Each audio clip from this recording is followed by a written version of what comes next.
புனிதர் பீட்டர். இவர் ஒரு பிரெஞ்சு ரோமன் கத்தோலிக்க துறவு மடாதிபதியும் கிபி 1141 முதல் தமது மரணம் வரை ட்ரெண்டஸ் உயர்மறை மாவட்ட பேராயராக பணியாற்றியவரும் ஆவார்.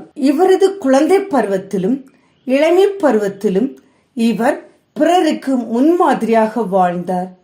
இவரது பெற்றோர் மற்றும் உடன் பிறந்தவர்கள் அனைவருமே மத வாழ்க்கையில் இவரை பின்பற்றினர்.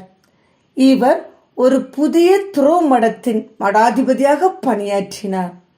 புனிதர் பெர்னார்ட் உள்ளிட்ட உயர் பொறுப்பில் இருந்தவர்கள் இவரை உயர் பதவிகளை ஏற்குமாறு வற்புறுத்தினார். ஆனால் இவர் அவற்றையெல்லாம் மறுத்தார். ஆனால் இவரது இதயம் எளிமையான மற்றும் பக்தியான வாழ்க்கைக்கு முற்பட்டது. இவர் ஊழல் மற்றும் ஒழுக்கங்கெட்ட குருக்கள் அனைவரையும் அகற்றினார்.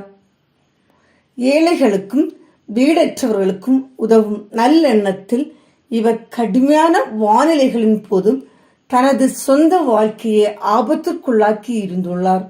பியரே எனும் இயற்பெயர் கொண்ட பீட்டர் கிபி 1102 பிரான்ஸ் நாட்டின் ரோன் ஆல்ப்ஸ் மலைகளின் நகர்ப்பகுதியொன்றில் பிறந்தார்.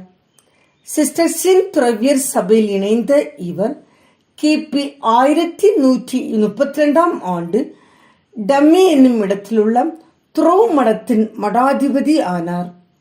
1142 ட்ரெண்டஸ் உயர்மறை மாவட்டத்தின் பேராயர் பதவியை தயக்கத்துடன் ஏற்றுக்கொண்டார்.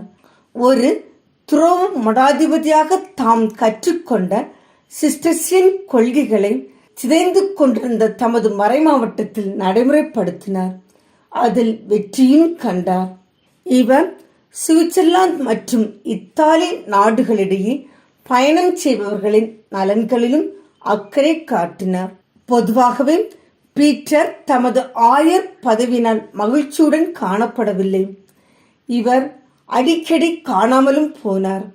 இடையில் ஒரு வருடம் இவர் காணாமல் போய் சுவிட்சர்லாந்தின் ஒரு தொலைதூர துறவிய மடத்தில் காணப்பட்டார் என்பார். பிரான்ஸ் நாட்டின் அரசன் 7ஆம் லூயிஸ் மற்றும் இங்கிலாந்து அரசன் 2ஆம் ஹென்றி ஆகியோரிடையே நடந்த பேச்சுவார்த்தைகளில் திருத்தந்தை 3ஆம் அலெக்சாண்டரின் சார்பில் பீட்டர் கலந்து கொண்டார். ஒரு முறை அது போன்றதொரு பேச்சுவார்த்தையில் கலந்து கொண்டு திரும்புகையில் பிரான்சின் பெல்லோவாக்ஸ் துறவு மடத்தில் மரித்தார். நாமும் இவரை போல எளிமையான மற்றும் இறைவன் மேல் பக்தி கொண்டு வாழ்வோம். அதன் வழியாக இறைவனின் ஆசையை நிறைவாய் பெறுவோம்.